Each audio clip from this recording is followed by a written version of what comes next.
Hi guys, welcome to Novum, and welcome to the complete companion guide to Ridley Scott's Alien. I consider Alien to be one of the best films ever made, and I'm super excited to break it down layer by layer as we unpack this truly bizarre and beautiful movie. Before we get started, and I think this goes without saying but I'll say it anyway, this video will be dealing with the subject matter of Alien, which is most certainly of an adult nature. We're going to be discussing things in detail that I really would suggest are only for adults or supervised young adults. It's going to be uncomfortable in places, but this discomfort is really the engine of the narrative here, so it's important that we do go into it. Alright, without any further ado, here we go. This is Section 1, Foundations.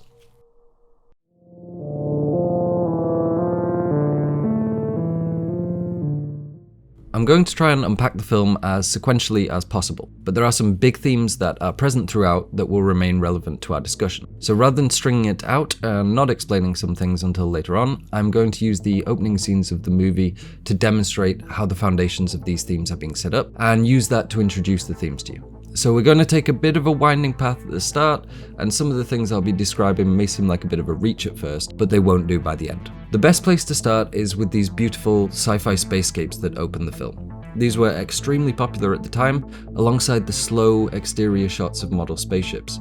If you look to 2001: A Space Odyssey, Star Wars, and so on, you'll see extremely familiar scenes. These were so influential that they're still a major trope in space-based sci-fi today. And let's stop right there, because just from this opening title card, we get told a lot about the movie. This is in fact some very efficient world building. We know that we've got a future humanity, still based in capitalism, from the commercial towing. We also get a feel for the mundanity of space travel in this universe, from this vehicle performing a relatively everyday sounding industrial task. Commercial towing is something that happens on Earth. They're not engaging in wormhole development or something deliberately exotic like that. So we know from the first three words that this film is trying to build an image of space where humanity is reasonably comfortable among the stars and has stretched its industrial endeavors beyond the boundaries of Earth.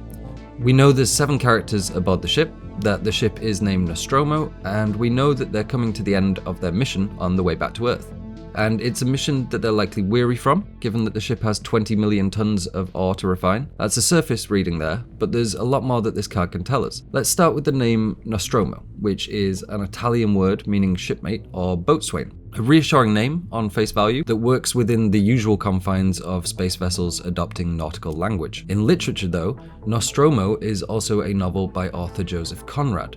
The Alien franchise is actually littered with references to Conrad's work. In Conrad's Nostromo, the titular character is an Italian expatriate known for his bravery and daring exploits that leads a crew on a doomed expedition into unknown territory that ultimately leads to his death. So it's an intertextual reference that foreshadows the doomed expedition of the crew we're about to be introduced to. But we can go even further than that and introduce the first of our major themes here, which is the danger of human, specifically masculine, advancement and exploration.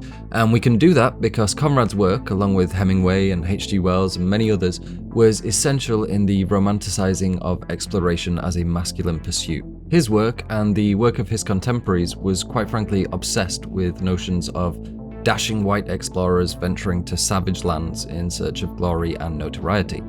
This was a celebrated occupation for many centuries in Europe, and so it follows that literature would celebrate it too. Without getting too distracted, really all that's important here is that exploration, the pathing of new frontiers, has historically been seen as a masculine pursuit, and stories about it, especially Conrad's, more often than not find the characters falling victim of their pride in the face of savage surroundings or barbaric beings that they encounter. In some cases they may go native, or they may be sacrificed, or some violent end. This is a tool of moral storytelling, that man's reach outweighs his grasp, and that we will endeavour towards our own undoing because it's human nature, or more specifically, the nature of man. It's inevitably a man that is too prideful, or too boastful, or too reckless in these stories. That is because these stories were designed to remind men of the dangers of the unknown, and the risk of falling victim to overconfidence.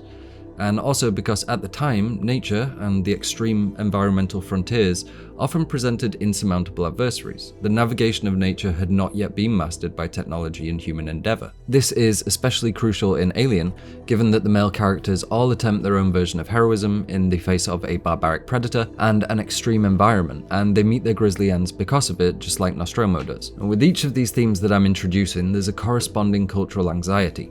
The themes are present in the film as a way of reflecting those anxieties. Good horror takes what people are worried about, anxious about as a society, and finds ways to mask, to disguise that discomfort into something scary you can build a film around. It uses the existing unease to build something that feels dangerous and fantastical, but still relatable to current thinking. And Alien is quite frankly not just good horror, it's perfect horror. So you'll see that these themes and cultural anxieties all tangle together into one beautiful motif that's the alien. And to start that off, and hand in hand with these notions of masculine exploration, is the idea that man was going to go too far in his pursuit of technology. Not necessarily into space, just that science and technological advancement would lead humanity down a path that would result in eventual ruin. For mainstream Christian audiences, science was still very much being treated with a hostile lens. And so in Alien, both literally and figuratively, space represents this unknown frontier that we're moving into without ever really understanding the risk it presents. And before we move on, there is another point worth mentioning here regarding these notions of the white man as a heroic explorer, which is that they come hand in hand with the fear of a racial other, in most cases a physically or numerically dominant savage.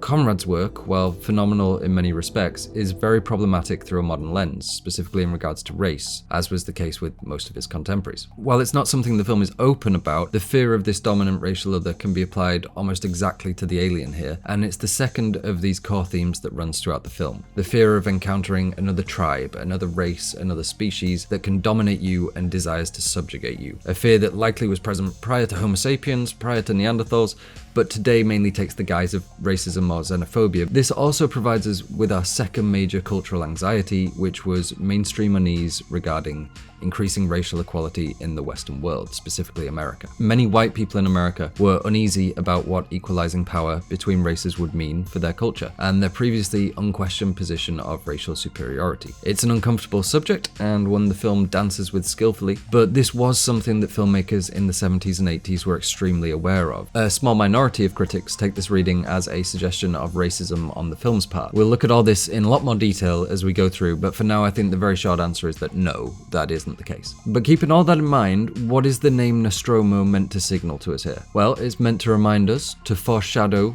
the perils that await man when he pushes out beyond his reach. A warning that some savage monster is lurking in the unknown frontier. But it's also foreshadowing how useless notions of male heroism are going to be here. Any possible Nostromo, any dashing captain or archetype of male heroism is going to be useless in the face of what's coming. And in their place, Ripley, a new kind of action hero, is going to soar into the mainstream consciousness. For the most part though, characters don't actually refer to the ship Nostromo as much as they refer to Mother, although Mother more accurately refers to the AI mainframe that provides automated control to the ship. As far as the script is concerned, however, Mother is essentially analogous with Nostromo. Mother is tasked with the collection of ore in deep space, but not only that, she is also refining it on board. She's taking something raw, something naturally occurring, and taking it inside her and outputting something else, something more refined. It's a loose pregnancy metaphor, but one that is certainly present given that this task is almost entirely irrelevant to the plot, and that the plot is almost entirely obsessed with pregnancy. In fact, the ship, let's say Mother, with her task of gargantuan labour, has orbed silos designed to be reminiscent of breasts, or you could argue maybe udders or some quasi-familiar mammary shape. Now, inevitably that draws anger from some people who will say it's just a cool spaceship design and that not everything is a phallic or yonic representation of anatomy. Now, whatever your thoughts are on that normally, it's important to know going in here that this film really set the benchmark for stuff that shouldn't remind you of genitalia but does. And that where Alien is concerned, if it can look like a deformed piece of anatomy, it should look like a deformed piece of anatomy. Alien almost single-handedly created the sci-fi trope of things almost but not quite resembling genitalia. Fans of Rick and Morty will be all too familiar with this. For those that don't know, the art style of Alien, the concept work and so on, was developed by H.R. Giger, a wonderfully talented and frankly disturbed artist, famous for mecha-gothic gorescapes, obsessed with reproduction and anatomy, specifically the kind of twisted, just not quite recognizable anatomy found in places it shouldn't be, like within architecture or attached to incongruent body parts. If you love Alien, then you owe it to yourself to look through his work. I don't think there can be any argument as to his skill or imagination, and without him we certainly would not have the Alien we recognize today. So why is Mother called Mother? And what does that have to do with Giger? Well, the hard sci-fi answer here is that Mother is quick slang for the AI's actual title, Mother 6000, and also perhaps a reassuring and apt name for the machine in charge of the crew during long-haul space travel.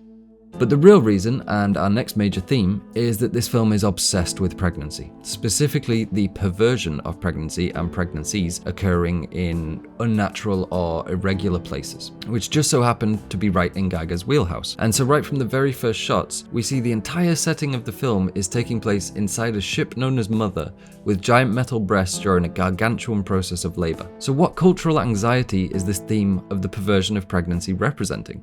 Well, this may sound odd to modern ears, but this is perhaps the cultural concern explored most directly in the film, and that's fears of how looming technologies would lead to dehumanization, altered human biology, and perversion of the natural cycle. Specifically in vitro fertilization or I.V.F, but also sperm donation, surrogacy, transgenderism, and so on. Now this may sound odd, given that we now recognize I.V.F as a miracle treatment that can provide the ability to create life. Really, it's viewed almost unilaterally as a positive thing. But when people first began hearing about this, it was something that raised serious concern. It was a matter of social policy and political discourse, and along with most other elements of sexuality and fertility, it was the subject of a lot of conflict and debate in the public sphere. Here's a quote from a recent Atlantic article describing the climate at the time. People feared that babies might be born with cognitive or developmental abnormalities. They weren't entirely sure how I.V.F was different from cloning, or from the ethereal conception that was artificial insemination. They balked at the notion of assembly line fetuses grown in test tubes. In press coverage of Brown's pregnancy, test tube baby, a phrase that reflects both dismissal and fear, and which we now use mostly ironically, was pretty much a default descriptor. For many, I.V.F smacked of a moral overstep, or at least a potential one. In a 1974 article entitled The Embryo Sweepstakes, the New York Times considered the ethical implications of what it called the brave new baby, the child conceived in a test tube and then planted in a womb. The scare phrase in that being not the test tube so much as a womb and its menacingly indefinite article. James Watson told a congressional committee in 1974 that a successful embryo transplant would lead to all sorts of bad scenarios. Specifically, he predicted all hell would break loose, politically and morally, all over the world. There was a media maelstrom occurring around the subject, and in July of 1978, the same month that Alien began filming, Louise Brown, the first ever I.V.F baby, was born. Now we'll be looking at how these fears play out in the movie as we go through. For now though, all this really means is all these social anxieties were one of the main contributing factors behind this notion of perverted pregnancy in the far future. The notion of things being implanted in menacingly indefinite wombs is pretty much as alien as it gets. Really, when you read into all the uproar around the I.V.F concerns, the concerns outside the mainstream religious groups were not born of desiring to stop individual women from being able to have children, but were more concerned with, if we do I.V.F, then where does this path lead us in the future? The concerns that science would take us beyond our reach. And really, that's what's getting explored here in Alien. What happens to humanity if we involve technology in our natural process? Even cloning and creation of near-human robotics were abstract concerns in the 1970s, and there's certainly fears related to the perversion of the natural process, with the latter, the androids, playing a major role in this franchise as well. It's also worth mentioning that the character of Lambert was a male-to-female transsexual, as isn't evident anywhere in the film Alien, and most people consider it as a retcon of the character made by the second movie. But I mention it now because it's relevant to these notions of the Alien and Blade Runner franchises' exploration of human sexuality changing dramatically due to technology.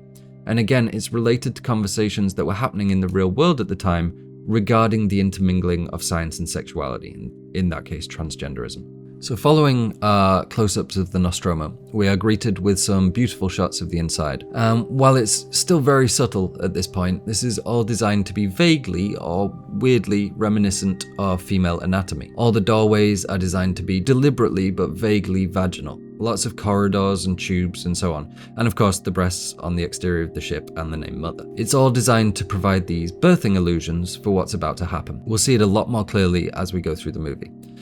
Next up, we see the eerie shots of the deserted cockpits and Mother receiving the orders from Weyland-Yutani to investigate the signal. And in the wake of this order comes an absolutely essential scene to this reading of Perverted Pregnancy, which is the mock birth of the crew. The scene begins with a minimally shaped yonic door frame opening to reveal the stasis pods the crew are laid in. There's no reason for this door to open really, there is the practical need to get the camera through, but really if we think about it in canon then it doesn't make sense for this door to be opening. It's symbolic of the beginning of this birthing scene, the metaphorical birth canal opening.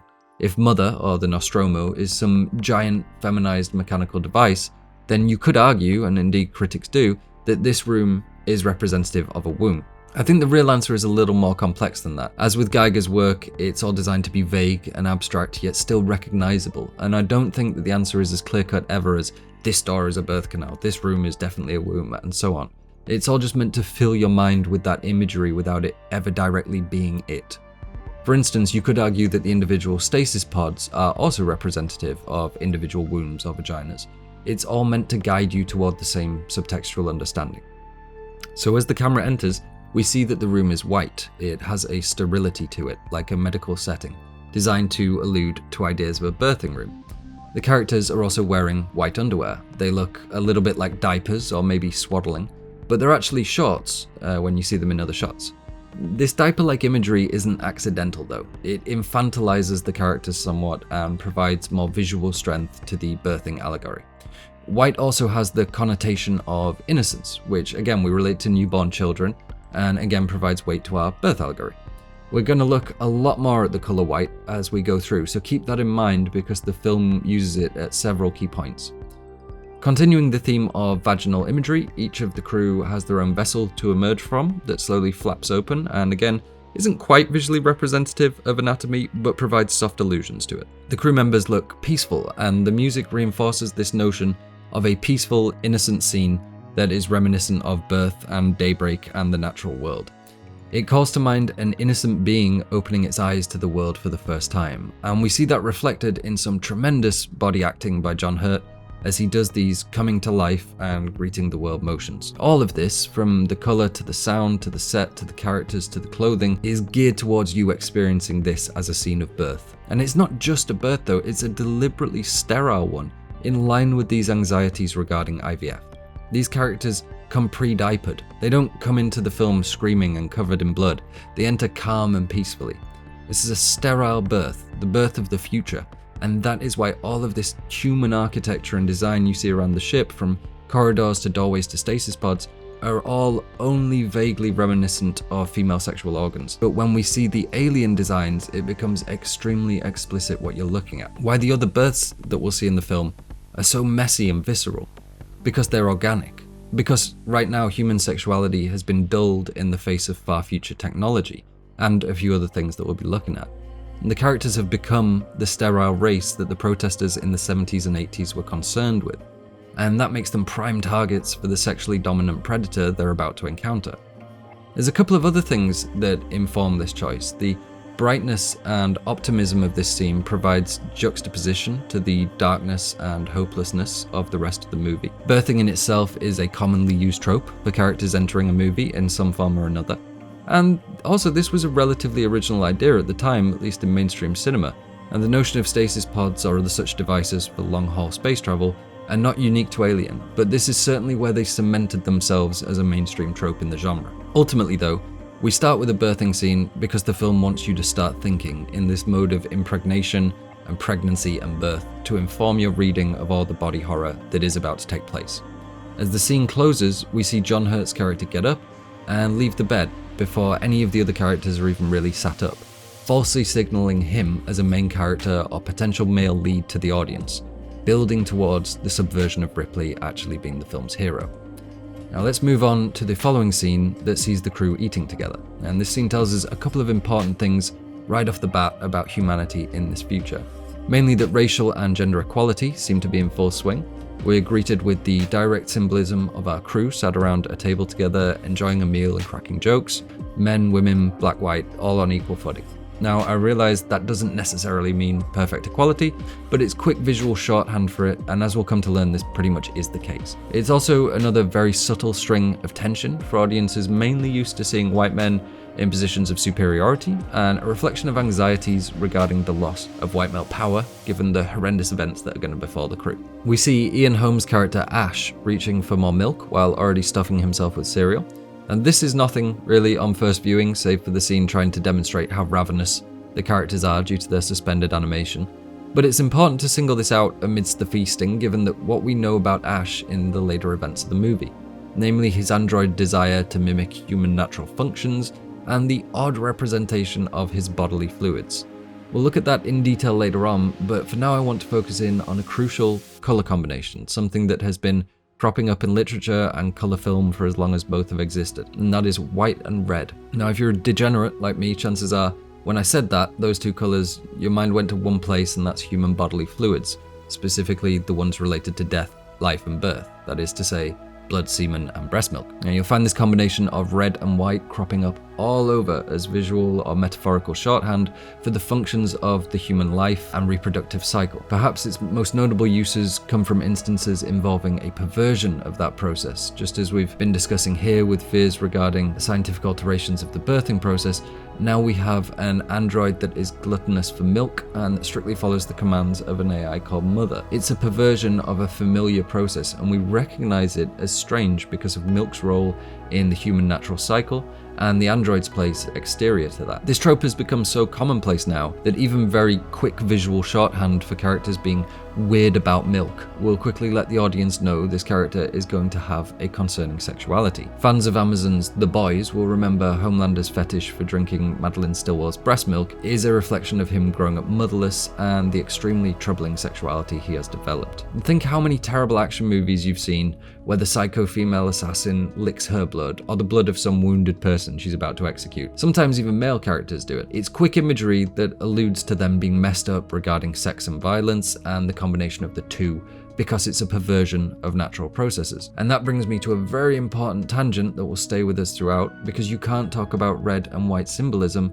without mentioning the apex of it, which is Bram Stoker's Dracula. Considered by many to be the crowning achievement of Gothic horror, the novel is obsessed with red and white, the mixing of the two, and all manner of sexual confusion regarding these fluids. All these fears regarding perversion of the birthing process that we see in Alien, they're also present in Dracula, not due to technology, but certainly due to a foreign sexual invader causing monstrous pregnancies. In Dracula, these fears relate directly to the dangers of sexual freedom in women, and while it won't be sexual, we will see fears regarding female equality play out in Alien too. So even though they're centuries apart, you can see that the anxieties are predominantly the same and relate heavily to the female body. The similarities between Dracula and Alien do not end there, and we'll go over them as they crop up because they can tell us a lot about Alien. For now though, it's a good idea to begin looking for all the ways in which Alien apes Gothic literature. The lone heroine trapped in the remote location, pursued by a monstrous entity, and so on. Now let's get back to the crew meeting, and the first important piece of dialogue involves Parker bringing up bonuses after being asked to do so by his timid partner Brett. It's a very subtle nod to racial equality, the timid white guy asking the black guy to speak on his behalf to the group. But it works to quickly inform you of these characters' social status. Brett is introverted, Parker is extroverted, and there seems to be a purely equal racial footing among the crew. Despite being the same rank as Parker, Brett refers to him as Mr. Park. Now it's a subtextual privileging that, just like with the request to ask about bonuses, lets you know that Parker is a leader and Brett is a follower. So it's not just setting up an equal racial footing, but as we saw with John Hurt, it's setting Parker up as our potential masculine hero that will defeat the alien. Now don't get me wrong, I'm not saying this would have been so shocking that audiences would have fallen out of their seats, but it's another string of tension to a mainstream that was very much still in the process of realizing racial equality. It would have been, even in a minor way, destabilizing to contemporary white sensibilities. And without wanting to put too fine a point on it, I doubt we could find many 1970s work environments where a black man could speak to his white boss the way Parker does here. Out of everything I've said so far, this part is probably the biggest leap for someone who hasn't seen the movie yet. But here is where we see the first inkling of our next main theme and its corresponding cultural anxiety: racial equality and fears surrounding equalizing power in the black community. Just as we see destabilizations in gender and the natural process as allowing the crew to become unwanted sexual victims of penetration and pregnancy, we also see the reduced role of the white male as giving way to the victimization of the crew by a violent and literally black-colored dominant other. All of this is crafted in a way so as to take existent social anxieties and play out essentially their worst nightmare. Now please don't misconstrue this as me suggesting racist intent on the part of the filmmakers. This isn't the case at all. They just astutely understood the cultural anxieties pervading the era, and they used them to subtextually inform the events on screen. Certain critics have suggested the film has problematic elements in these depictions, but I think they are largely unfounded here. There is certainly an ethical and academic argument to be made about the monstrification of black bodies in 70s and 80s cinema, and I think that absolutely has merit, and indeed many critics do too. If we look at another phenomenal film, often taken hand in hand with this one, which is Predator, you can take everything that I've said about a dominant racial other and apply it to the Predator. Even more so for the Predator, whose home planet had for some reason developed the concept of cybernetic dreadlocks. And while I do still love Predator, I find the representation and setting to be a lot more egregious in its racial intent. Alien is nuanced enough to present an extremely progressive crew and avoids any kind of stereotyping in its monsters, and I think that elevates it to a place where it can walk a knife edge very comfortably. And it's important to note that in 1978, a year before the film's release, we saw the Baca decision and affirmative action go into full effect in America because racial and gendered equality in the workplace had become such a pressing cultural concern.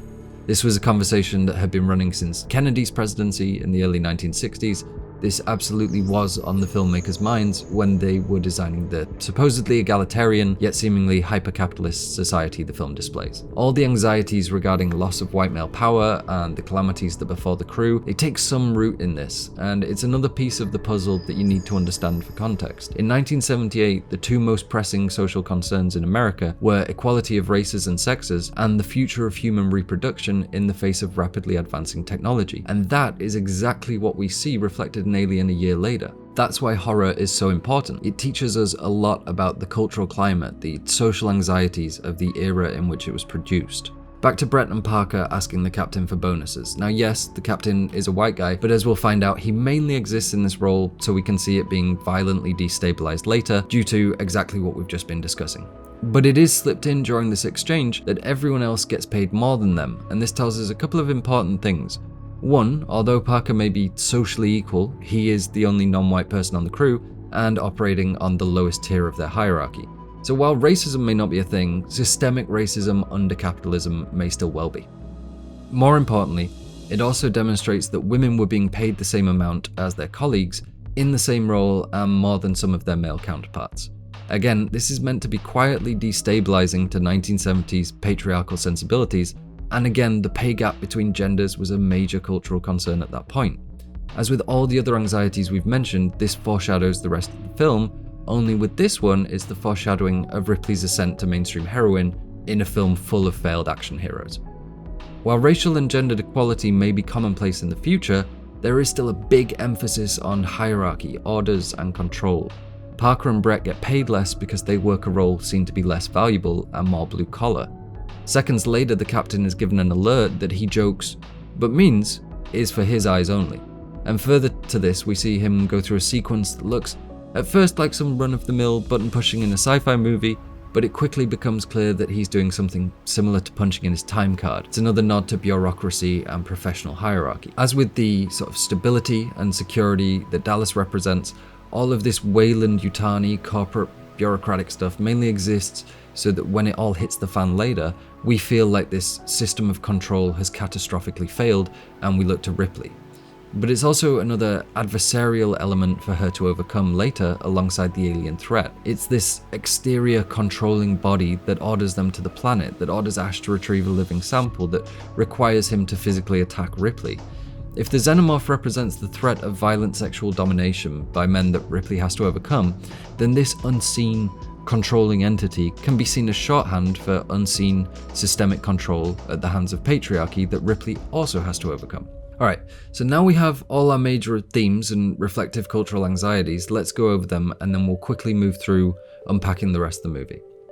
So we've got exploration of the unknown leading to man's downfall, which is reflected in this anxiety of technology and science proceeding unchecked. We've got encountering a dominant foreign or racial other that violently subjugates, which reflects this loss of dominance in white masculinity. It reflects concerns about becoming softer in the post-war, postmodern America, and that leading to people white people becoming violently victimized with no one effective left to protect them. Human sexuality is dulled by technology. There's the next one that's reflecting these concerns about I.V.F. and cloning and sperm donation and transgenderism, and all of that perverting the natural process and leaving us as sterile beings. We've got racial and gender equality, which again leads to this, or leads from this anxiety of white men losing their power in society, now in the face of equalizing power from the black and female communities.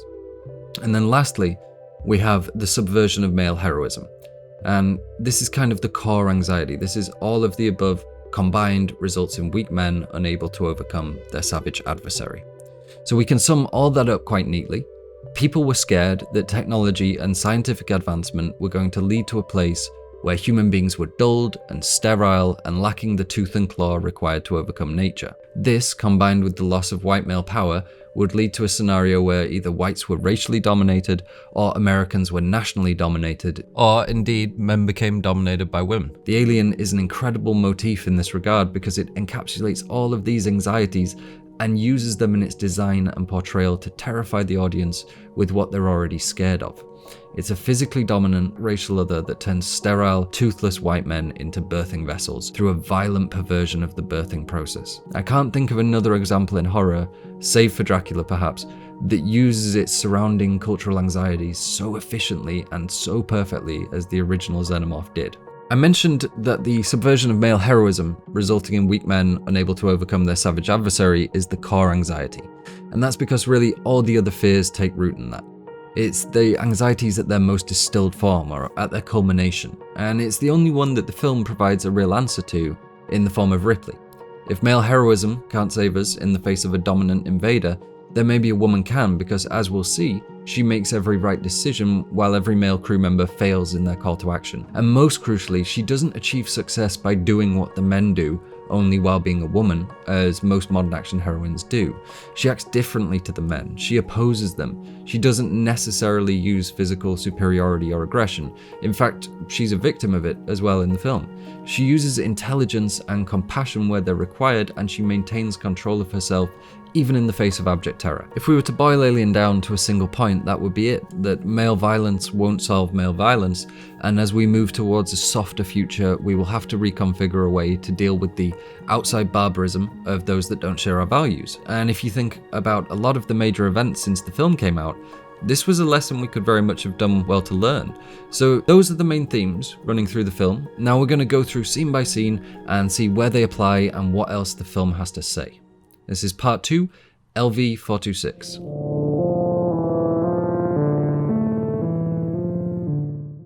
During the opening events of the film, Ripley is deliberately kept in the background. This is necessary to her role as the unexpected and emergent hero.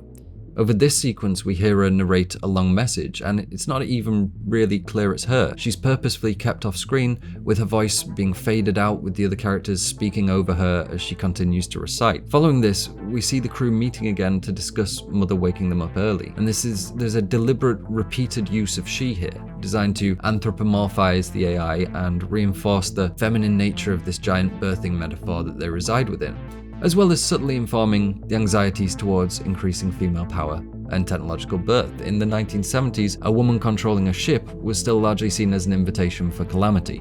Remember, Nostromo is traditionally a male term, and ships traditionally have female names or are referred to as her or she. The person responsible for the control of the vessel is traditionally male, and here it is an AI computer called Mother.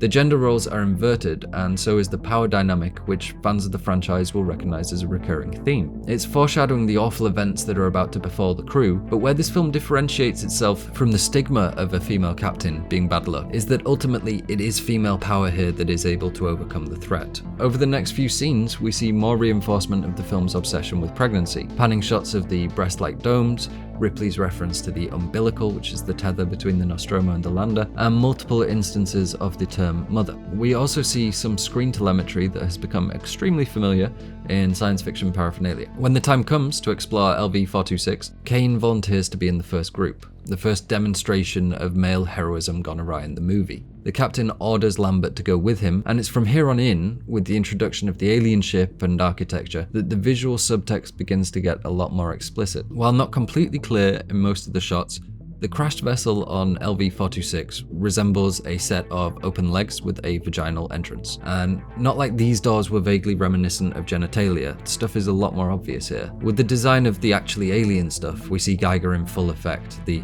vaginal motifs become much clearer. As we see inside the ship, this continues with ribbed walls of indeterminate biomechanics and passages that are again reminiscent of birth canals, especially considering where they lead from. If you want to get really abstract here, then you can imagine our intrepid astronauts as metaphorical sperm swimming down a metaphorical birth canal towards an egg, ready to kickstart a new and horrifying form of life.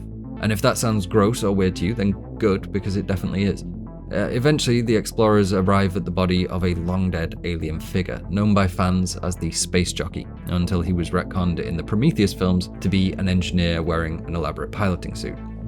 And if you're still on the fence as to whether or not all of this anatomical imagery is just my insane imagining, hopefully this will clear it up for you. The apparatus the jockey is plugged into is undoubtedly phallic, a giant imposing statement that he used to navigate and conquer the stars, again tying back to notions of masculine exploration. In fact, the full apparatus is kept just out of shot, perhaps because it would be too obvious with a full domed head in view. This inherent and exaggerated sexuality in the design of the alien ship informs the audience of the alien's intentions, to violently and figuratively breed with the crew, or using the crew if you prefer. Just like with the red and white imagery, it's designed to allude to perversions of the reproductive process. This phallic imagery is especially important because for a film obsessed with reproduction, there are barely any representations of male sexuality in comparison to female. And if you think about it, there's no point where we really see any kind of phallic instrument on the side of the humans. Traditional sci-fi spaceship shapes stem in some way from current forms of space travel, and they are accidentally or not quite phallic. What did we have for the Nostromo? Something barely recognizable as a spaceship at all. Feminized, in fact, with its mammary-like underside. It's deliberately not phallic. The only maybe phallic representation the humans have is the flamethrowers, which are deliberately obstructive and repeatedly fail the crew. In most films, because supposed phallic representation is so widespread, guns, swords, rockets, lighthouses, you name it, it's actually quite tricky to miss out something that we could attribute to that, especially when it comes to human beings in space, man penetrating the stars, a phallic symbol of male exploration, and so on. So much so that we can say that this absence is probably definitely deliberate. And the reason, as we touched on earlier, is that here, man in the future has become sterile, impotent, unable to penetrate or be sexually dominant. So we don't see anything that would allude to that. We instead see constant reminders of their feminization. But the alien architecture is the opposite. It's explicit and in your face, just like the aggressive and predatory dominating sexuality of the Xenomorph. These things can penetrate. They haven't become soft or sterile. They are raw and aggressive and sexually predatory, and so we see that reflected in the design here. For better or worse, this vessel at one point seeded the galaxy with life and death, and these are giant visual reminders of that potency. The potency required to create the apex predator that is the Xenomorph. Now, Ridley Scott has confirmed the eggs were kept aboard as a kind of biological weapon, a definite perversion of the birthing process in itself, using sort of babies as a weapon. Even more so if you include the retcons provided in Prometheus. This so-called space jockey is pointing a giant metal phallus at some target in the heavens, flying there through the galaxy, targeting prey, and releasing the egg spawn to breed with, or better yet breed through, that prey. In the hopes of what? Well, in the hopes of perverting the birthing process in a way that results in the creation of some ultimate or perfect being, or the hopes of destroying and assimilating a species through a process of reproduction. However we choose to understand the space jockey's motivations, this denaturalization of reproduction is at the core of them, and its chosen method of violent elimination is intrinsically sexual. It's also the definition of the violent foreign sexual invader like we see in Count Dracula, someone or thing that wants to invade, attack, and subjugate your people, ultimately reproducing with them to the point where who they were doesn't exist anymore.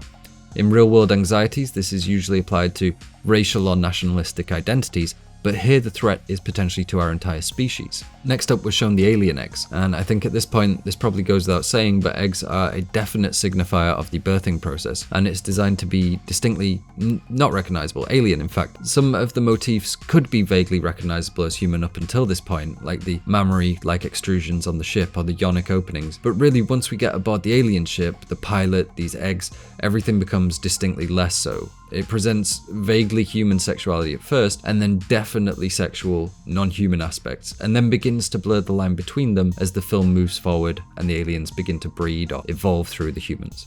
I should point out, I understand that the aliens aren't technically breeding with the humans, but from a figurative understanding of the film, the process is inherently sexual and they essentially are using them as birthing vessels. We're not 100% clear on exactly how it's going down anyway, and in later films we find out that they are sort of taking on aspects of the humans, so I think it's fair to call it a sort of a reproductive or a breeding act. Ash even describes the alien as being Kane's son. Now, if you're wondering about the blue mist that surrounds the eggs, there are two theories. The first being that this mist emanates organically from the eggs as a means of telling them when a suitable host is nearby so they can jump out and facehug it. The second is that it is a control measure employed by the ship to prevent the eggs from hatching until they are used in an attack. The latter seemingly fits better with Ridley Scott's later admission that they were being used as a weapon, although how much of that was retconned in remains to be seen, and ignorant of the engineer stuff, I vastly prefer the first one because it cements this image of the alien as an apex predator. It's hunting even before it hatches, and its very first moments out of the egg are the violent attack of another being. As we see later, even its blood is a defense mechanism capable of extreme damage. The design of the eggs themselves is worth mentioning. They are very much designed to trigger repulsion and a feeling of perversion or something being wrong. The way fluids flow upwards on them, the mammalian-like gestation inside the reptilian-like egg shape, the fleshy membrane and interior walls of the egg, the violent expulsion of fluid, it's all meant to be reminiscent of genitalia or reproduction and the surrounding functions, but in abstract and grotesque way. The opening of the egg was most certainly designed to be reminiscent of a vagina, so much so that they actually had to tone it down. The top of the egg has a crossed opening, which Giger initially designed as a single slit. This was deemed too obscene and labial, and Ridley Scott actually called it one great fanny. In particular, some of the production team thought that it would alienate Catholic audiences. As a solution, Giger added the second slit to form a cross, positing that Catholics seemed to like looking at that. The result is a double vulva, which reminds of the most iconic symbol of Christianity, while at the same time being immensely biological and sexual. Again, there's a blurring of birthing lines designed to make you feel uncomfortable without you really knowing why. The way the egg opens and unfurls and expunges fluid is again deeply unnatural. It's off, it's uncanny. It's not doing what an egg should do, which is another definite mainstay of Gothic literature. Next up, we have the attack on John Hurt, but we'll be discussing the facehugger situation in detail shortly, so let's move straight ahead to Ripley's confrontation with Dallas regarding their re-entry to the ship. Notice the colour scheme on this vaguely vaginal door? It's red and white. And while Ash stands ready to receive the new sample of alien life with single-minded subservience, and Dallas tries to save his crew without a second thought for safety, Ripley defies his orders and does the pragmatic thing. The thing the audience is shouting in the back of their mind, suggesting protocol must be followed and they must remain quarantined instead of coming straight aboard. She stands her ground because it's the right thing to do and it's the smart thing to do. Her superpower is refusing to make the mistakes the other characters around her continue to charge towards. And it's writing like that that makes her the most believable action heroine ever put to screen. Despite Ripley's best efforts, Ash ignores her commands and allows Dallas, Kane and Lambert to return inside. As we've discussed, Ash is part and parcel to the unseen system of control running the whole operation. He is their willing hands, in fact. And while Ripley can stand her ground in a confrontation, it's here we see that she's also fighting a system that's rigged against her. And it's very important to look at motivations during this scene. Ash is representative of Weyland-Yutani, of capitalism and the unthinking male endeavour to conquer the unknown, of everything we discussed at the start with Joseph Conrad and Nostromo and exploration as a masculine pursuit. An android built by the controlling company as a tool to better facilitate their exploration and dominion. And as we discussed, the critical lesson to this trope is that man always goes too far, that his reach outweighs his grasp and his pursuit of the unknown lands him in jeopardy. And that is exactly what is happening here. The prize is too valuable to lose, and the company allows its tool to let the alien in. Conversely, Ripley has the opposing instinct, a traditionally feminine desire to protect the nest, and so she is vehemently opposed to Ash. She's shown here with the cat, and there is something distinctly tiger mother about her behaviour here. Two important things to take away here. One, we see Ripley's power as being greater than the masculine. At that moment, she is commanding officer and she dominates the exchange without losing control. The men actually have to subvert her control to get the alien inside. Secondly, this is a prime example of masculinity being the force that brings recklessness and destruction, and femininity as a nurturing force that can guide and protect in difficult situations. This matches exactly with the ultimate point we were able to take from the themes, that male aggressiveness must be tempered with feminine clarity, that we can't go parading into the future or into outer space with the same attitudes that we've employed throughout history. And really, this is the first time the film shows us that that's its intention. We know Ripley is right in this moment and that the men are acting recklessly and putting the entire crew at mortal risk, and so we begin to side with her. And I think that's what I love most about this scene. And it's what I love most about Ripley in general. No one is acting in a way that the audience can't believe, or in any way that defies traditional norms of behavior. Ripley defends her nest, and the men pursue perceived power. Rather than having the female hero exhibit traditionally male behaviors to save the day, which has become the norm in action cinema, instead her femininity is what gives her power in these situations. It's her female intuition to defend the crew, her family, that drives this confrontation. She isn't falsely ascribed masculine qualities so she can move the plot forward. Next comes one of the hardest to watch scenes in the movie, which is the Facehugger. Right off the bat, let's recognize what this thing is doing. It's orally penetrating Kane while keeping a tight grip around his neck. We know that this is part of the breeding, or more accurately life cycle, of the alien creature, and that it's using Kane's body as a host for gestation or mock pregnancy prior to the violent chest-bursting birth of the Xenomorph. Really, this process is a combination of all of the anxieties we've discussed. A sexually sterile white male being raped into pregnancy at the hands of a dominant for another. The anxieties about pregnancy, loss of the natural order, loss of male power, undoing through exploration and technological advancement, it all gets rolled up into one grotesque little metaphor in the form of the Facehugger. All of this subtext of feminization and sort of homosexual dominance that's going on with the aliens, if you sat there thinking that I'm just pulling this out of thin air still, I want to give you a quote from the screenwriter of the film, Dan O'Bannon. "I'm going to attack the men in the audience sexually. I am going to put in every image I can think of to make them cross their legs. Homosexual oral rape, birth, the thing lays its eggs down your throat." So I think we can say pretty definitely that this stuff is all purposeful and all intentional. And yes, it's weird, and yes, it's strange, but that's the point of the movie. Cutting into the Facehugger, we don't see red or white as we do with Ash. Instead, we get acidic yellow.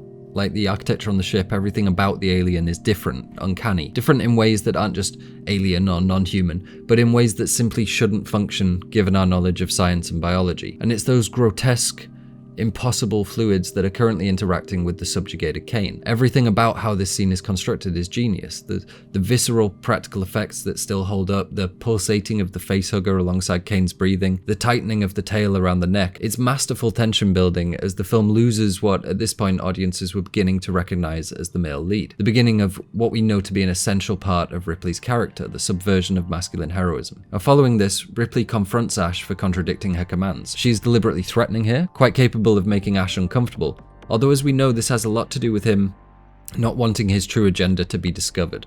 Immediately this demonstrates what we've already established, that gender equality is a normal thing in the future. Ripley seems very comfortable threatening a male colleague, presumably one she views as quite nerdy and unthreatening himself. But if we look further at Ash with the knowledge that he's an android that has some confusion about his place next to humanity, about himself, of not feeling like a man, and remember that Ash is a biologist, he doesn't see humanity from a social lens, but instead one of the natural world. Males dominating females is a norm to him, or at the very least, strong dominating weak. And here he is, supposedly a man, but cursed with the knowledge that he never can be, being pushed around by a woman who barely recognizes him as one. At this point, he really doesn't know what to do with that. Maybe his timidity here is an act, but I actually see it as legitimate. Although it remains relatively unspoken, I think he is shocked, he's a little scared, and most of all he's sad that he can't even act the part of a man properly. This may seem like a lot to take from this exchange, but if we think about his decisions later on, namely with the rolled up magazine, they're pretty baffling without this through line.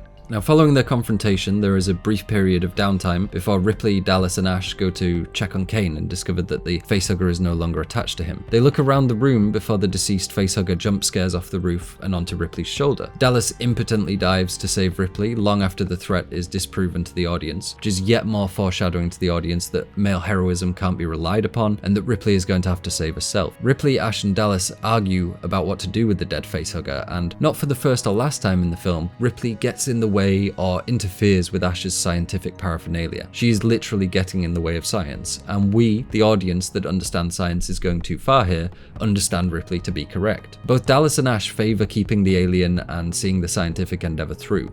Their prioritization of the alien specimen is clear when they immediately begin searching for it without checking on the status of Kane. Ripley, on the other hand, goes over to him first to ensure he is safe. Her instinct there, and with her desire to remove the alien specimen, comes from a place of nurture and security. Again, we've got masculine endeavor versus female nurture with a pretty clear answer as to who is right. The film draws this message out loud and clear. The nurturing instinct of women will carry humanity forward, not unthinking male advancement. This is essentially the same message as Blade Runner 2049, a wonderful movie in the same franchised universe as Alien that I've also made a video on, so if that sounds interesting to you, please do go check that out. There are a couple of key pieces of dialogue during this scene. Ripley's exchange with Ash, first and foremost. Ripley, for God's sake, this is the first time we've encountered a species like this. It has to go back, all sorts of tests have to be made. Ash, are you kidding? This thing bled acid, who knows what it'll do when it's dead? I think it's safe to assume it isn't a zombie. This really tells us everything we need to know about Ripley and Ash's opposing views on science. Ripley is risk-averse and forward-thinking.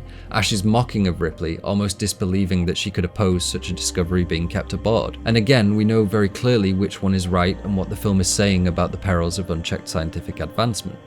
The other key piece of dialogue comes moments later when Ripley pursues Dallas, demanding that he change his mind. And Dallas says, "It happens, my dear, because that is what the company wants to happen." Dallas is deliberately patronizing in his gendered language here, while explaining the ultimate authority that the company, or patriarchy and capitalist hierarchy as we understand it, has over the situation. Dallas doesn't act like this towards Ripley the rest of the time, but just like Ash, in this instance he's acting as a tool of the unseen Weyland-Yutani by serving their bidding against better judgment. To reinforce that, he uses the "it happens, my dear" to reinforce her position as a woman. It's coded this way to get you thinking in those terms, just like the initial scene of the crew waking up was coded in a way to get you thinking about birth and reproduction. With that in mind, let's move on to seeing this thing when it's fully realized. This is part 3, Xenomorph.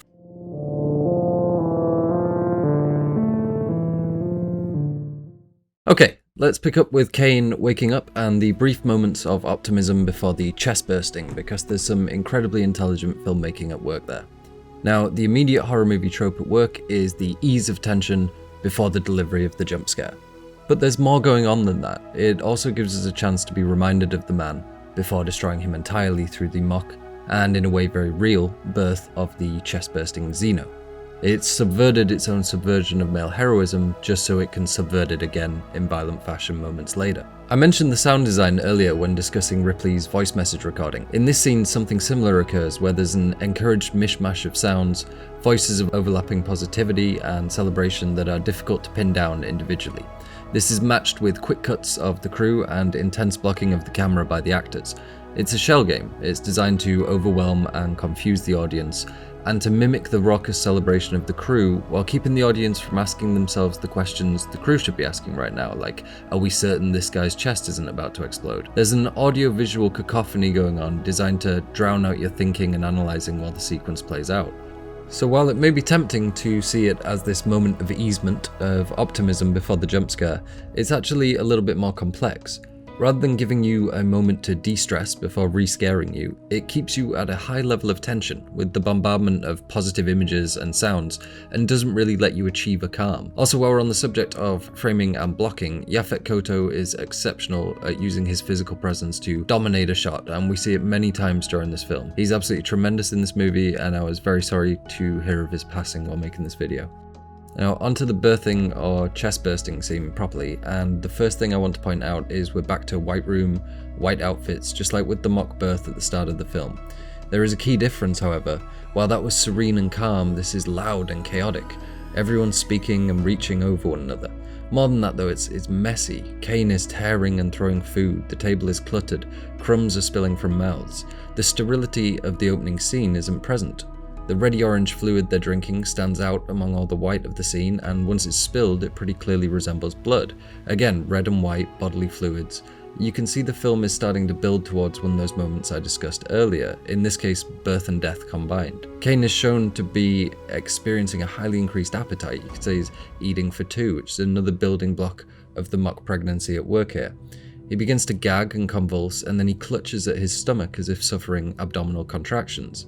The actors around him take a deliberately soothing tone while inquiring what's wrong, most notably Parker, who sounds quite literally like he is trying to soothe a woman entering labour. A moment later and Kane is writhing on his back in agony, in a simulation of birth. In fact, if you look at this still, Would it honestly seem out of place here if Parker and Dallas were telling him to push and doing little breathing exercises? It's extremely reminiscent of a birthing scene. You'll notice that the red fluid has spilled onto the table and clothes of the crew, again resembling the graphic reality of labour. All of this creates a noticeable departure from our first mock birth scene of quiet serenity. This is no sterile future birth. This is real, organic, it's viscera and chaos, the violent victimization at the hands of an exterior force. And next comes the birth itself, the violent outburst from the chest cavity. A new orifice forcefully installed on the feminized man of the future as he becomes the unwitting pregnancy vehicle for the new dominant species. As I mentioned before, this is the culmination of all the anxieties we've covered, and here we see it taken to the next level where the sexless white male, our supposed hero up until this point, is now fully feminized and barbarously dominated. It's perversion of pregnancy, fear of loss of male power, fear of sexual sterility, and fear of the foreign invader all rolled up. Let's look next at the frames where this bursting occurs. It's all white and red, blood and the white of a ripping t-shirt, but again there are visual notions of white as bodily fluid here. It's confusing to the eye and very quick and really just looks like an eruption of white. It's all about perverted combinations in irregular places, here in the form of red and white violently ejecting from the chest of a pregnant man. I think this shot of John Hurt writhing and screaming on the bloody table really renders the whole birthing thing inarguable. This is without doubt a birthing scene. We're even treated to blood on the ceiling, more white and red. It really is interesting to go through this scene and just see how well red and white is tactically and dynamically employed as a colour scheme. The blood doesn't stop there, in fact everyone gets a blood shower, and following the blood shower we see a beautiful newborn baby. Just kidding, this is alien and everything is terrible. So of course it's actually a horrific monster that resembles a wriggling penis with teeth that wants to kill you. Yes, continuing Geiger's theme of genitalia where it shouldn't be, the baby Xenomorph is designed to somewhat resemble the head of a penis. A fleshy domed head with a slit mouth connected to a shaft-like body. Granted, it's not genitalia you'd ever want to encounter in the wild, but the similarities are there and they are purposeful. Upon appearing, the alien also has visual traits designed to be reminiscent of something newborn. The smeared blood across its forehead and the more fleshy pink-yellow of its skin as opposed to the slick jet black colouring it has very soon after. The red all over the white, the head poking out of the cavity, all of this is designed to be reminiscent of birth. Now we've covered how men in the 1970s were scared that science, feminism and racial equality would displace their positions of power and leave them vulnerable to the barbarism of other national or racial groups that may not share their modern values. Just as we see in Dracula, this fear of the foreigner goes hand in hand with sexual paranoia, along the lines of they want to steal our women. The through line here is an obvious one. Men perceived becoming less barbaric as becoming weaker, and their very next thought is of losing their women to a dominant outsider. It's a conversation that's still happening today and very much still a part of masculine anxiety. Now for all that to work, the dominant outsider, the foreign invader, must not be confused. As Dracula, and as a fiction in our fears, they must be singular in purpose, unthinking beyond their primary urges. And our alien here is no different. Its penis shape isn't a symbol of confusion. This thing doesn't feel confusion. It's built for purpose, penetrate and kill. So while all the imagery of the film may generate a feeling of discomfort and confusion in both the crew and the audience, it's important to remember that the alien doesn't experience anything of the kind. Immediately following the chest-bursting scene, we're removed from the white and red environment and plunged back into gun-grey industrialism with a 180-degree view, and then back again, sort of panning shot that is again designed to generate confusion in the viewer. The crew start to realize that they face a significant threat and they begin to take action. We start to see Parker and Dallas being built as our new heroes, with Dallas telling Parker that he doesn't want any heroics, which in this film is essentially a death sentence. This is of course playing further into the subversion of masculine heroism that's taking place throughout the film. Both of these men are going to fail in their efforts to remove the threat. It's also around this time that we see Ripley begin to take charge of the situation, as she leads Parker and Brett around on a hunt. She repeats the phrase, "I've got it, I've got it, I've got it," and she has them following commands. This really starts to drive home the notion that the film presents a future where gender equality is a given, not just in the sense of legal or professional equality and her ability to give them orders through rank, but rather in the sense that this is a legitimately dangerous, hazardous, terrifying task that she alone seems to be most in control of organizing and taking the lead on. From here we begin to see the crew members die one by one. Brett follows Jonesy the Cat into an adjoining chamber, and here we see the weakest of the men easily picked off. Another reminder that soft men stand no chance against someone or something that has no issue with barbarism. Up until this point in the movie, there has been reasonable attention and precision given to the geometry and symmetry of environments and shots, but this sequence has an almost Kubrickian-like obsession with it. This focus on symmetry and order invites the viewer not only to notice disturbances, but to seek them out ahead of time. It encourages you to look for what you know to be there but isn't yet, the stalking alien, something slithering and organic amid the static geometry of the ship. Just like the swinging chains are designed to get you watching for the alien curling down from the ceiling. And when it does, we see the anxiety motif in its final form. The alien is full-size adult Xenomorph. The most notable change, apart from that, is its colour. As mentioned previously, it is now slick wet black. It's also enormous, a physically dominant and athletically superior savage killer. Now, if we were to ask a deeply racist person from 1970s America to describe a black person, we may be provided a similar list as that. And as uncomfortable as these things may be to discuss now, they were absolutely cultural anxieties back then. And at this point, we do need to go further into it. So as I pointed out, near the start, there has been a long-standing sect of critics that view the Xenomorph and the Alien franchise in general as being racist.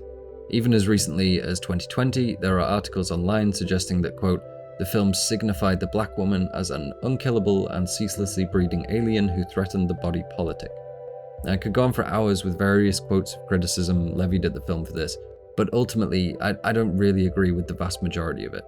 I certainly don't think the filmmakers harbored any racist intent, but as I have made clear, I do think this played into the fears and anxieties they were trying to build from at the time. Do I think they were racist? No. Do I think they knew that minority groups were still predominantly terrifying to white audiences? Yes, I do. But because this video is aiming to offer a complete explanation of what's at work here, it would be remiss of me not to mention something purely because I don't agree with it. Ultimately, a section of the people studying this film do view this as problematic and racist, and honestly, I understand why. I just think it stays balanced on a knife edge without ever becoming offensive or derogatory. Also, remember, it's not just about filmmakers' intent, it's also about looking at the film on its own merit.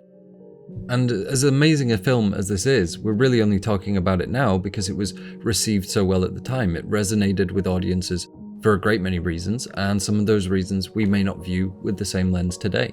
We certainly don't share the same views on I.V.F, and I would argue we definitely don't with race either. So while we may look at such a thing and say, that's silly, it doesn't change the reality that these racial overtones may have resonated with a predominantly white mainstream audience coming to terms with racial equality. With that in mind, this scene presents us with a chance to get a much better understanding of what's going on with the racial subtext here. Let's go a little bit deeper and look at Brett, Parker, and the Xenomorph. Now, Brett is almost certainly the weakest overall crew member. We have a relatively clear lineation of power on the ship, and it starts with him and Parker as the lowest ranking members of crew. But Parker is shown to be socially dominant, and incidentally the only character that seems to have any kind of sex drive. Moreover, we know that Brett is subservient to Parker because we see him asking Parker to speak for them both, and the other crewmates comment on the fact that he always follows Parker's lead. So Brett, a white male, is subservient to both his black and his female colleagues, the lowest rank on the ship, and he's even outlived by the cat he was tasked with tracking down. And that's unnerving to a white America that had societal concerns about the increasing power of women and black people. Again, not in a way where there might be protests, just general subliminal discomfort. And this image of the weakest crew member, a white male, is chosen purposefully to better juxtapose the newly revealed power of the grown alien. Brett presents a pretty pathetic figure next to it, one of hopelessness and victimhood, designed to engender personal terror, but also something more urgent and primal in the audience, real fear for the loss of group identity at the hands of a foreign invader or ethnic other.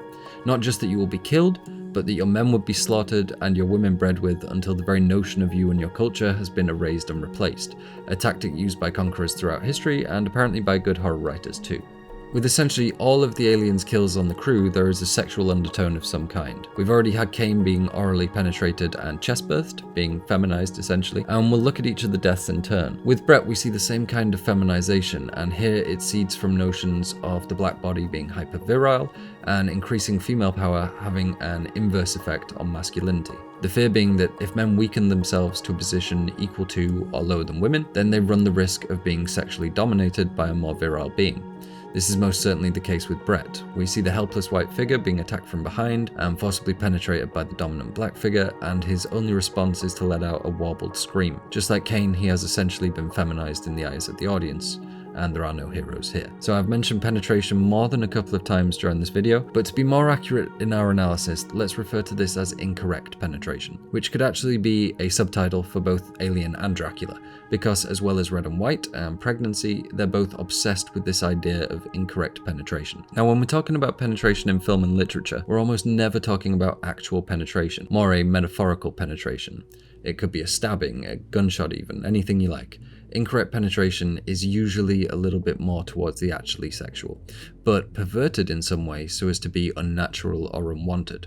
Now, this takes obvious root in notions of rape, and in many cases it does play out as that, but more often than not, there's a step to disguise that, an allegory for incorrect penetration rather than just the act itself. Vampirism, at least the heavily sexualized gothic representations of vampirism and the vampire's bite, are prime examples of this. What happens to Kane is certainly an example of incorrect penetration. It's his mouth that's used as an orifice for reproduction, and the being doing it is clearly not of the same species. And we also see it here with Brett and the Xenomorph teeth penis. Yes, the inner jaw of the alien is its own phallic representation that the alien uses to penetrate its victims. This seems to be the alien's favored method of disposal, or at least what it predominantly uses on helpless victims rather than in combat, almost like a thrill kill or some bifurcated emotion of conflict and pleasure that it experiences. Critics have gone even further and suggested all manner of penile representations about the Xenomorph. Draw your own conclusions on that one.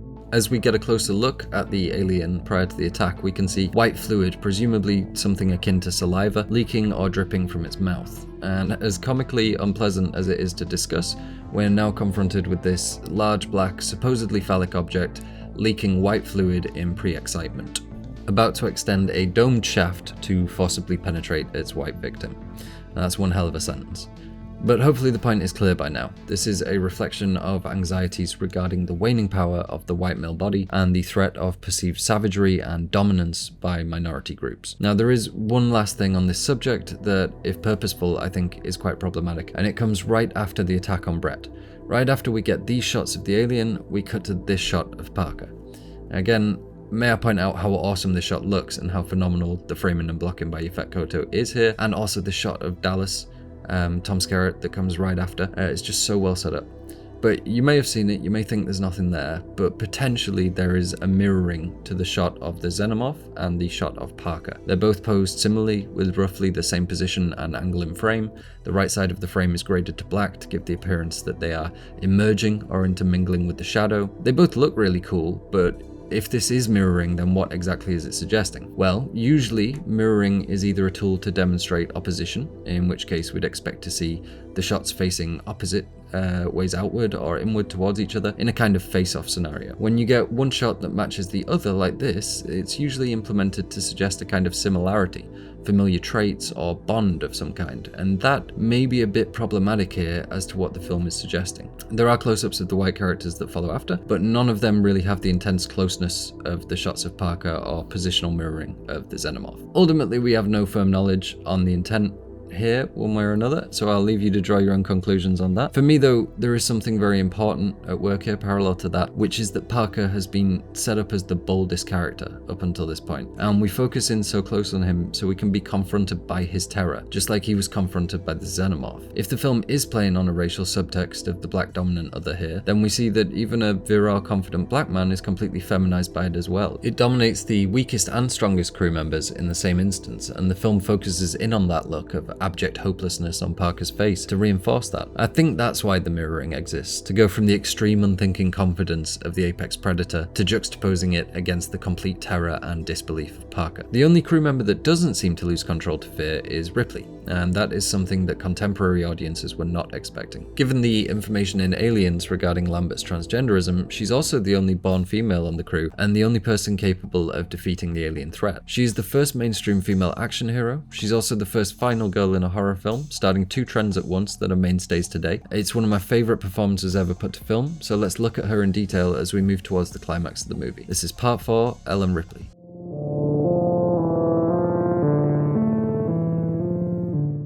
The third act begins softly, with Dallas asking Mother a series of increasingly hopeless questions regarding their predicament. Each question is given the same answer of "does not compute," and this scene really exists to demonstrate the scientific advancement, dominion through technology, and corporate hierarchy are all meaningless when faced with a natural apex predator. Again, reflecting our anxieties about technology, about becoming softer, both in the wake of war and through the advancements of tech. In the next scene, we see Dallas crawling through ventilation shafts, completely hampered by the technology around him. The vents, the doors that don't function properly, hampered by his motion sensor and his flamethrower, his headset falling off and him getting it the wrong way round when he puts it back on. Tech has made humans clumsy and soft, and no match for the predator that is hunting them. A predator that can navigate this odd environment masterfully. It has no need for motion sensors or a flamethrower, its body is a weapon. This is the intelligent predator that humanity abandoned in its pursuit of technology. This is what men were afraid would happen as we moved away from rugged masculinity and towards a softer, less conflict-driven future. Dallas instructs Ripley, "Close all the hatches behind me, I'm moving on." A subtle foreshadowing of his imminent death, but also again this idea of playing up male heroism just before we see it come crashing down. We already know Dallas isn't that guy. He fails to come to Ripley's aid, he allows the alien on board, and doesn't follow Ripley's advice about the deceased facehugger. This moment tips its hat to the audience to make sure they're following along with this pattern of subverting any male character attempting heroism. And it does that because it's this pattern that leads to Ripley's rise to action heroine. Sure enough, moments later, Dallas has died off camera, shortly after realizing he needed to abandon all the technology he had brought with him to stay alive. The remaining crew members are divided in their responses. Ripley, our hero, remains calm and stoic, beginning to plan. Ash is reserved as well, although we can understand this is likely to be a facet of not being human.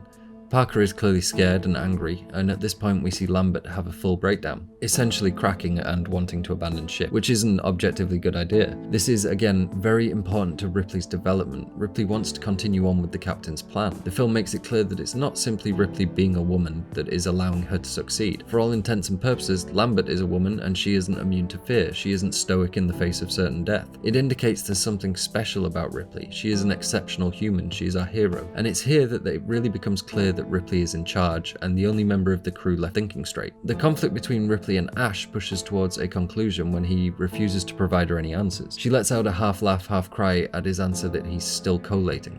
This is another example of Ripley positioning herself against science and demonstrating that she doesn't really have any faith in it. Resultant from this, she informs Ash that she intends to speak to Mother herself in the hopes of getting some straight answers. This is the primary motivation behind Ash's confusing attack on Ripley. On the face level because he doesn't want her to discover his plans, but deeper than that because he's clearly troubled by his place next to humanity. And while Mother may be slang as far as the rest of the crew is concerned, for Ash it's likely the closest thing he has to a parent. Ripley's decision to circumvent him and supersede this relationship with Mother triggers a form of separation anxiety in Ash that drives him to violence shortly after. Now you can read this as him developing or attempting to develop human values, or maybe even him legitimately loving and wanting to serve Mother. I think the real answer lies in how he behaves around Ripley. Her confidence, her lack of care about science, and her assumption of control. He's disturbed by her boldness and how she doesn't follow the natural rules of dominance that govern the biological natural spheres that his science is concerned with.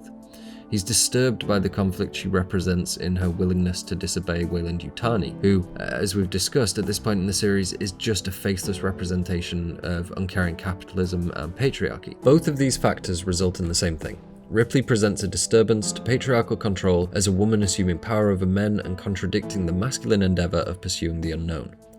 For Ash, Weyland-Yutani, Mother, and science are literally everything he has, and Ripley threatens to destabilize all of it. Even if he can never be a man, he still wants to at least act the part, and Ripley's continued threat of dominance reduces him, and ultimately makes him resort to retributive masculine violence when Ripley chooses to engage with his mother. Ash definitely falls into the villain category here, and subsequently one of the things that we the audience should be anxious about. And just like the alien, we have multiple overlapping anxieties rolled up into one motif. We've got humanity messing with the natural order, unchecked science leading to our demise, the desexualization and sterility of the future, and waning male power. Even the automation of industry. As an android worker, this was something that was a massive concern in the 1970s, that machines and robots were going to take our jobs. So unlike the rest of the crew, Ash isn't about to take this feminization laying down. He uses his superior strength to dominate Ripley physically when she refuses to be subservient socially. He is the willing hands of the patriarchy, and he intends to use his physical advantages to force the transgressing female back into a place of submission. The following sequence begins with Ripley learning of Ash's true assignment, and in my opinion the best jump scare in the movie, as we see Ripley lean back to reveal Ash calmly sat next to her. When he begins to offer an explanation, Ripley grabs him and throws him against the wall, both actors just giving phenomenal performances of their personal confusions. Ripley is torn between rage and hopelessness, and understanding that any violence she could enact would be impotent and ultimately meaningless. Ash looks at first confused by the violence, as though never having experienced it before, a timidity that may or not be an act. However, his expression changes to something more predatory, while his body language continues to play out this act of victimhood. He is vastly stronger than Ripley, and here he's making the decision to attack. This is obvious mirroring of abusive male-female power dynamics, something Ripley must overcome on her journey to action heroine and feminist icon. But it's even more than that when we look at how technology plays into it. This is androids realizing they can attack humans easily, and so we understand the same power dynamic that exists between a man and a woman exists between us, the audience, and these androids. It puts the audience in the feminized role yet again, and uses existing anxieties regarding technology and gender to build something the audience can find terrifying. I just really can't think of another example in cinema that does such a good job of layering and linking its central motifs so efficiently and so beautifully as this film does. The scene continues with Ripley storming away from Ash, during which time Ripley is not harmed or even bumped.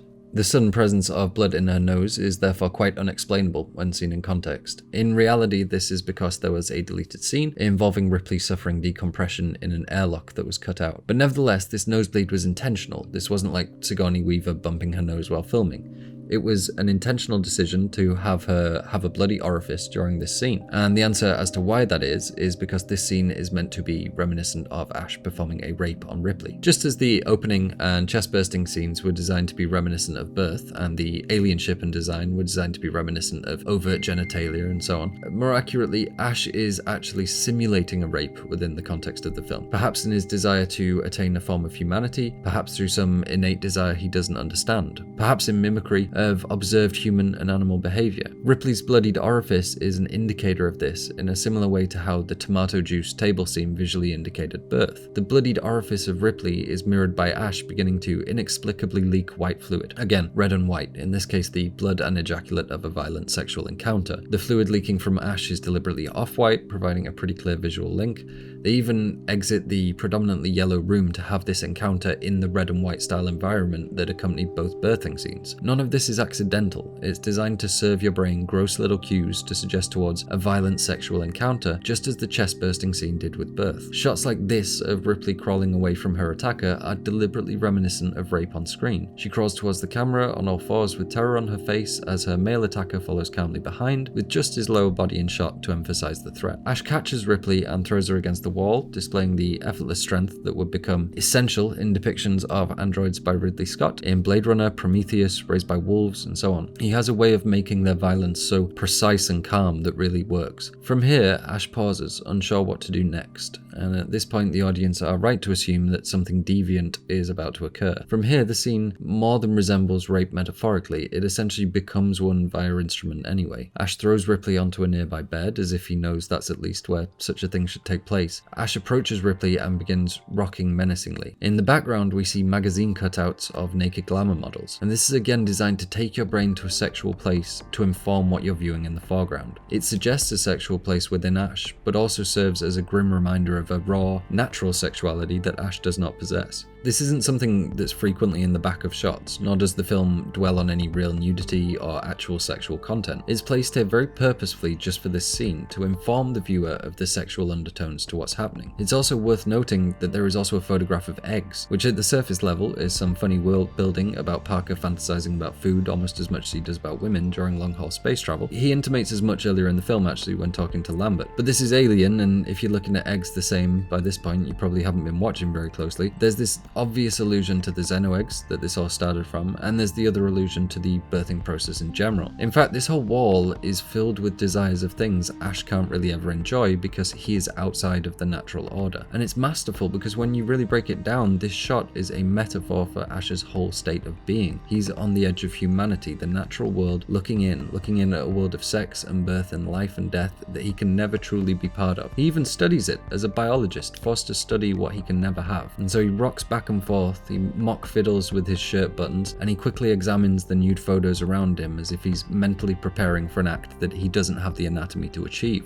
Ridley Scott has maintained his androids are not anatomically correct, and as a result this makes them sexually frustrated, although we do see exceptions to this across the franchise, with certain androids being built as pleasure models. Now, Ash looks down at Ripley, who is unconscious, open-mouthed and submissive. He's there surrounded by beautiful biology, becoming more and more frustrated that he can't be a part of it, that he can't put Ripley in place the way he perceives a man should, that he isn't a man at all. And so what does he do? Well, he simulates the rape he can't enact. He rolls up one of the pornographic magazines and begins to perform a kind of oral rape here. He's literally shoving humanity's sexuality down its throat in frustration that he can't be a part of it. All of the following shots are designed to allude to this being a forced, quasi-sexual act. And there is, of course, the surface level reading of a cold-blooded android looking around for an efficient way of ending human life and deciding on a rolled up magazine. But if that were the case, he's so strong that he could easily just kill her without the need for a magazine. For me, the subtext here is extremely clear. And to stay with the magazine in the mouth briefly, just because it is very confusing the first time you see it, this is actually an example of another kind of penetration. So, in opposition to incorrect penetration, we also have corrective penetration. Now, you could absolutely define the magazine in the mouth as an example of incorrect penetration, alongside facehuggers and chestbursters and skull piercing, but it's also an example of corrective penetration, which is another huge theme in literature and film. Corrective penetration takes many forms, not all necessarily sexual. It could be as simple as you stabbed my father to death, and so now the plot demands that I stab you to death. A corrective act that brings catharsis to trauma presented earlier on in the narrative. But it can, and often does, involve more grotesque applications. In Dracula, the Westenra sisters are seduced by the Count. Vampirism in women in Dracula is essentially Victorian anxieties of what rampant sexuality in women look like. To combat this, Van Helsing instructs the hero, Jonathan, that he must stake his love through the heart to restore her purity, her virtue, to make her a good Christian woman again. She was incorrectly penetrated by a foreign invader biting her neck, and now she must be correctly penetrated by a Christian Englishman in order to lift the curse. And this reflected Victorian and Christian thinking at the time. There are many stories of priests or husbands needing to restore a wife's virtue through sexual or strange acts. Victorian sexuality in general was pretty perplexing, the societal ideal of which was that the wife would not, at least at first, be a willing participant in the act so as to ensure her purity under God, and that the husband must, as troubling as he may have found it, get in there and do his duty in what was considered in polite society to be a lewd and shameful act, which essentially meant close your eyes and think of England. Bram Stoker just applied all of this to his rules of vampirism, but it would have been very clear to audiences what this meant in a time where writing openly about female sexuality or sexuality in general was a quick way to get your books burned or yourself thrown in jail. You can see why restaking people to take away their vampirism didn't become a lasting part of the mythos like the rest of it. So in Dracula, Jonathan literally has to penetrate his wife in order to correct Dracula's penetration of her and restore good, proper Christian order. Here in Alien, we see this same thing done but for more villainous purposes. Ripley has transgressed the patriarchy in Ash's view, the biological hierarchy, and Ash sees it as his place to supposedly restore this order by forcing her to submit by orally penetrating her, likely until she's dead. He's using penetration as a corrective act, and this is something you frequently see in film, TV, and literature. Now, thankfully, before Ash can complete his confusing and horrifying attack on Ripley, he is wrestled away by Lambert and Parker, and he begins to violently eject great volumes of the off-white fluid from his mouth before exploding in both death and metaphorical climax, and it goes everywhere, and yes, it's very much designed to make you feel uncomfortable and provide these visual allusions to life and death. Ash even wrestles Parker to the ground between his spread legs, covering him in the fluid and reinforcing the point that humans could easily be feminized by their own future technology. In the wake of Ash's attack, and with the threat of the alien looming, Lambert, Parker and Ripley decide to set the ship to self-destruct while escaping in the attached lander vessel. And at this point, Ripley splits up from her crewmates and goes to prepare, and while she's doing so, she hears Jonesy the Cat. Now, there's a lot of crazy theories about Jonesy, that he's working with the Xenomorph, that he's a metaphorical representation of Ridley Scott, and even really dumb stuff like him being a Flurkin from the MCU, which I think we can definitely rule that one out. Apparently, H.R. Geiger is a big cat lover, and some people have suggested this may be the reason. Jonesy is Ripley's pet.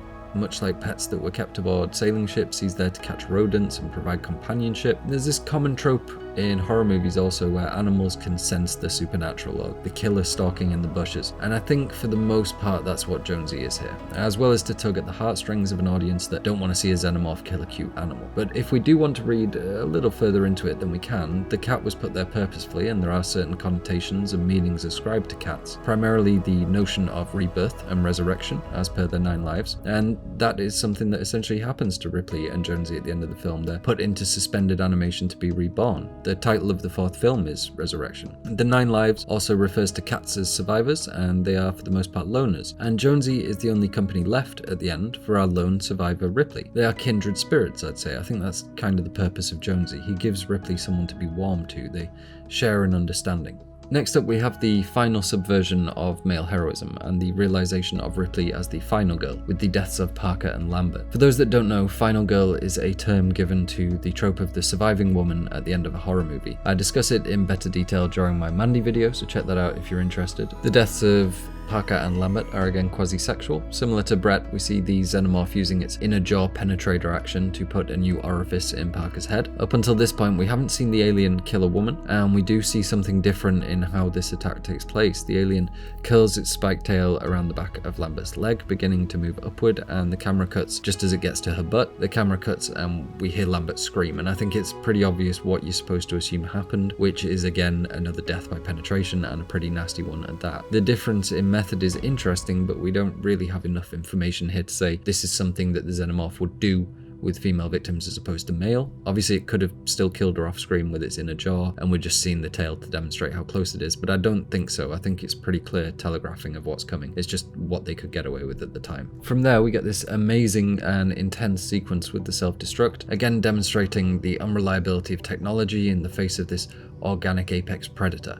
Now, I've tried not to spend too much time just saying how impressive this film is, but this whole sequence, and specifically Sigourney Weaver's performance of muted desperation as she runs about the ship hiding from the alien, trying against all odds to survive, it's just immaculate. You get so much from so relatively little happening on screen, because everything up until this point has been so tactfully woven. You can, and indeed many studios do, spend tens of millions of dollars on CGI fanfare for your third act, and never get close to this breath-holding tension you feel when you see this for the first time. And Ripley makes it to the lander, and she launches away as the Nostromo explodes behind her. Now, as with the issues of race, this film has a certain section of critics that don't see Ripley as a feminist character, and in fact the next scene of Ripley undressing is where a lot of them draw complaints from. Now again, I don't have a problem with this scene at all. That is to say, I don't think it's problematic. In fact, I think the semi-nudity is essential to that feeling of fear, and there's a lot more going on too. To very briefly provide the other side of the argument, certain feminist critics suggest this nudity is for the traditionally male audience, not just for titillation, but to remind them that she is an object to be lusted for rather than respected. They point to the nudity being unnecessary, given Ripley's costume change again moments later, and the fact that she sleeps in a nightgown when she actually gets in the pod. They point to crotch shots and see-through tops, and I think it's understandable where they're coming from. I certainly agree that this is a film predominantly aimed at men, and if we look at all the anxieties we've been mentioning as we go through, the majority of them are directed specifically at men, with the notable exception of I.V.F, although I.V.F very much did threaten the perceived need for men in the future. That's a big part of this fear around the sterile man in the future, is that I.V.F will just completely remove the need for men in the birthing process. And in general, films are built for a male lens. This is mainly still true, although it's becoming less apparent, but it certainly was in the 1970s. You can look up something called the Gaze, that's G-A-Z-E, which examines this all the way throughout history. There's a lot to it, I may actually do a specific video on it, but essentially when it comes to observing nudity, female characters are traditionally the ones being looked at, and it's traditionally a male audience doing the looking. That goes from oil paintings to vases to cinema to TV to photo shoots and magazines. Now, Carol Clover discusses this in her amazing book Men, Women and Chainsaws, and specifically how it applies to Ripley and women in horror. In fact, Ripley is one of the characters she was discussing when she coined the term final girl.